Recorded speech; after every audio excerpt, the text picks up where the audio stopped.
एकूणच या मराठीच्या मुद्द्यावरून राजकीय वातावरण चांगलंच तापलेलं आहे। तर दुसरीकडे उद्या ठाकरे बंधूंच्या मेळाव्याकडे दोन्ही पक्षांच्या कार्यकर्त्यांचं राजकीय वर्तुळाच्याही नजरा लागल्यात। विषय मराठीचा असला तरी भविष्यातील राजकीय युती म्हणून याकडे पाहिलं जात आहे। उद्या राज ठाकरेंचं पहिलं भाषण होणार आहे आणि त्यानंतर उद्धव ठाकरेंचं भाषण होईल। पाहुयात या मेळाव्यासंदर्भातला हा खास रिपोर्ट। 5 तारखेला विजय मेळावा म्हणा किंवा विजय मोर्चा हा साजरा करणारच। आपण एक विजय मेळावा आपण घ्यायला पाहिजे। हा खरा तर विजय हा मराठी माणसाचा विजय आहे आणि त्या दृष्टिकोनातूनच या मेळाव्याकडे पाहिलं पाहिजे।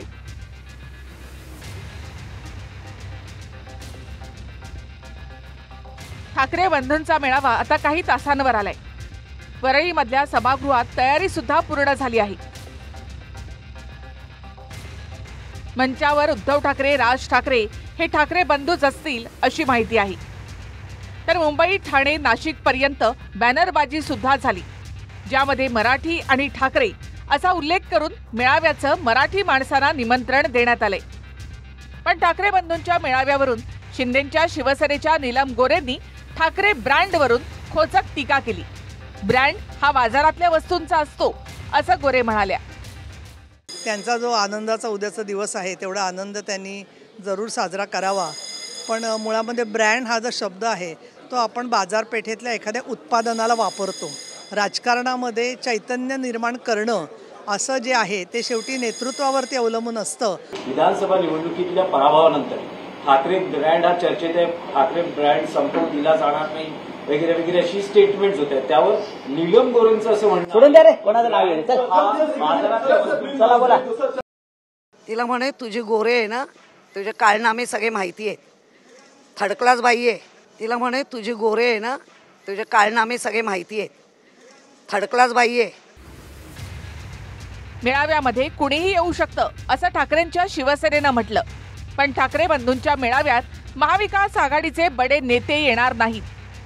शरद पवार यांनी आपण जाणार नाही असं म्हटलं, तर काँग्रेसचे प्रदेशाध्यक्ष हर्षवर्धन सपकाळ सुद्धा जाणार नाहीत। ठाकरे बंधूंच्या मेळाव्याचा विषय मराठी मुद्दाच आहे, पण ठाकरे बंधूंनीच मराठीचा ठेका घेतलेला नाही अशी टीका मंत्री प्रताप सरनाईक यांनी केली। काय अमराठी आहोत का आम्ही? काय अमराठी आहोत का? शिवसेनेची स्थापना ज्या शिवसेना प्रमुख आदरणीय बाळासाहेब ठाकरे यांनी केली त्या शिवसेनेचं धनुष्यबाण घेऊन एकनाथ शिंदे साहेब पूर्ण राज्यभर नव्हे तर देश विदेशात सुद्धा फिरतायत, काश्मीरमध्ये जात आहेत। कोणी जायची हिंमत केली नाही तेव्हा काश्मीरमध्ये जाऊन सर्वसामान्य आपल्या मराठी पर्यटकांना जर कोणी हात दिला असेल तर तो एकनाथ शिंदे साहेबांनी दिला। सर्वसामान्य आमच्या लोकांना जर न्याय दिला असेल तर तो गिरीश महाजन आणि देवेंद्र फडणवीस साहेबांनी दिला। हे काय सांगतायत? हे फक्त महाराष्ट्रामध्ये गल्लीबोळामध्ये मराठी करता यांनी दोघांनीच मराठीचा ठेका घेतलाय का? आम्ही काय अमराठी आहोत? आम्ही का सुसंस्कृत नाही? आम्ही आमची आयुष्याची सुरुवातच मुळात मराठीपासून केलेली आहे। ते आम्हाला मराठीचं काय मराठी पण सांगणार काय पडलंय, पण त्यांना काय करायचं आहे? तुम्ही मोदीचे आणि अमित शहाचे झालात ना, कालपर्यंत बाळासाहेबांचे होतात, उद्धव ठाकरेंचे होतात। तुम्ही आता मोदी, शहा आणि फडणवीस झालात ना, तुम्ही तेवढं पुरतं बघा, तुम्ही आमच्यात पडू नका बरं का? गिरीश महाजनची चिंता करा, तुमच्याकडे फार मोठं कार्य आहे।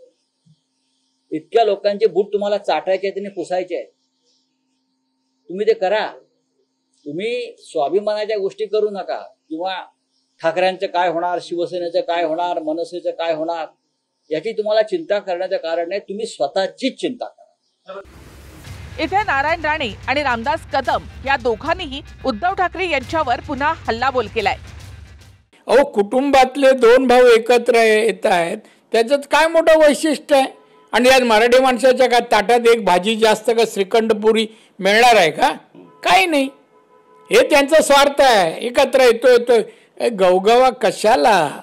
या मीडियालाच काही दुसरा विषय नाही मिळाला आहे आणि म्हणून हा विषय घेऊन आपलं दुकान चालवत आहेत। तर माझी हा जोड विनंती आहे साहेब, जल्लोष 5 तारखेला ठीक आहे, 2 भाऊ एकत्र आले, बसा, जेव्हा आनंदात सगळं चालू देत, पण राजकारणामध्ये उद्धव ठाकरेला घेऊन तुम्ही महाराष्ट्रामध्ये पुढे येणार आहात का?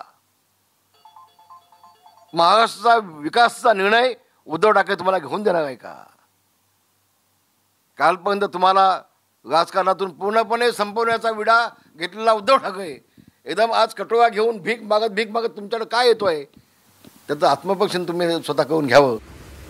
भाजपचे विधान परिषदेचे आमदार परिणय फुकेंनी कवितेच्या माध्यमातून ठाकरे बंधूंसह आदित्य ठाकरे यांच्यावर निशाणा साधला. बुडाखालून गेल्या खुर्च्या म्हणून मराठीचा मोर्चा अशी टीका फुकेंनी केली.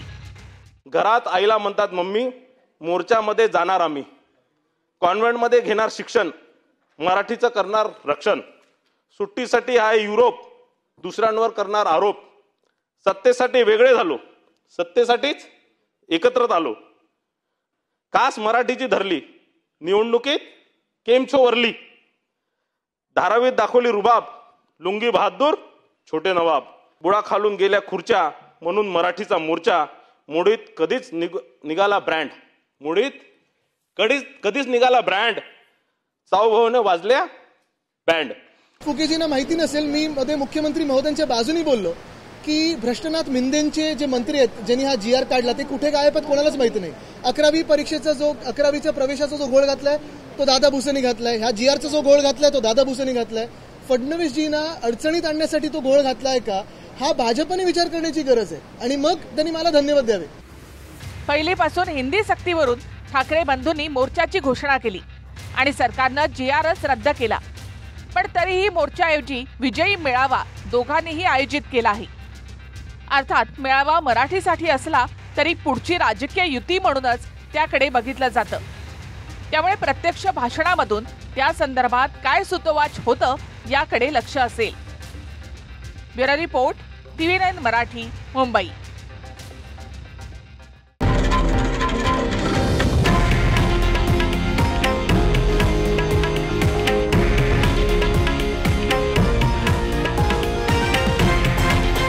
हे आहे देशातील नंबर 1 न्यूज नेटवर्क आणि आपण पाहत आहात TV9 मराठी, एकमेव.